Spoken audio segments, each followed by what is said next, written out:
I will never go through what you have to go through every day. And the worst part of what you're doing right here is protecting the oppressor. You are saying the oppressor is right. As long as there are people who are willing to protect the oppressor, that's how long the oppression will go on. And no matter what name you give it, it is unfair, it is indecent, and you need to realize that you're being used. You are being used by a man who will use anyone to advance his monetary happiness. And that's what it's all about. He will use you. The people who are following him are using you, and you are being used right now. I've read more books about the situation that's in this country. Racism is a major item in this country. It impacts every area of our lives.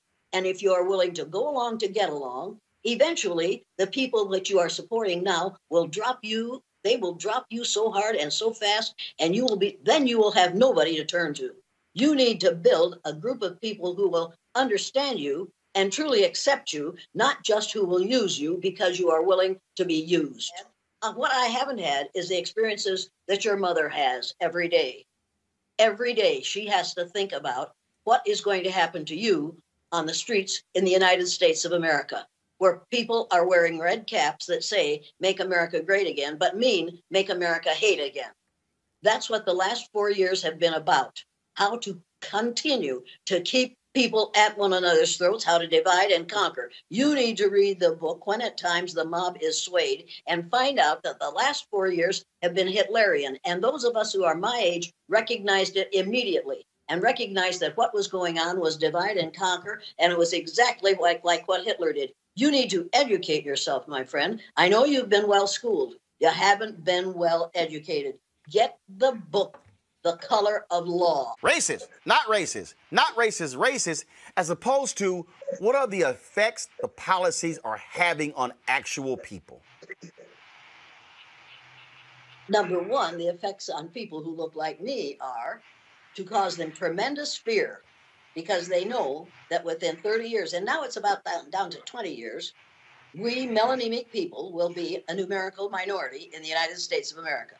That's the way it is. And incidentally, this is not America. America is everything from the northernmost point of Canada to the southernmost point of South America, and we, in our arrogance, call it America, as if the 48 contiguous states, Alaska, Hawaii, and the islands off the southeastern coast of the United States are all that constitutes America. We've got to change our vocabulary. I'm an educator. Educators are engaged in the business of leading people out of ignorance. Well schooled, but they've done studies in this country that prove that the longer you stay in school, the more bigoted you become, because the longer you are reinforced in the crap that you learned in social studies, grades K through 12. That is not social studies that we teach in the schools in this country. It's anti-social studies, and you better get that into your head, and you better start doing it now. When you walk out on the street, you make good sense, you think, on this program, but you're in danger when you walk out on the streets, because people who see you saying these things, some of them are going to hate you for them, and some of them are going to say, well, he's right, but he's black, let's take him on. You are in danger, my friend, because of people who look like boys, the Oath Keepers, that whole group of mostly white, fairly young men. Of course, for me, everybody's young. But most of them are old enough to know better, but too damn young to care. And you cannot solve things by saying to people, my mind's made up, don't confuse me with facts. That's exactly what this young gentleman is doing, and that's exactly what most of us are doing most of the time in this country right now. We want to pretend that what we have is what we have described. It isn't. This is the land of the free and the home of the brave. I'm one of the free, and that young man has to become brave. He has to be brave, and his mother has to be extremely brave if she's going to live in this country, which is getting increasingly racist in its behaviors and its attitudes because of the fear of white people that when people of color get power, they're going to want to treat us the way we have treated them.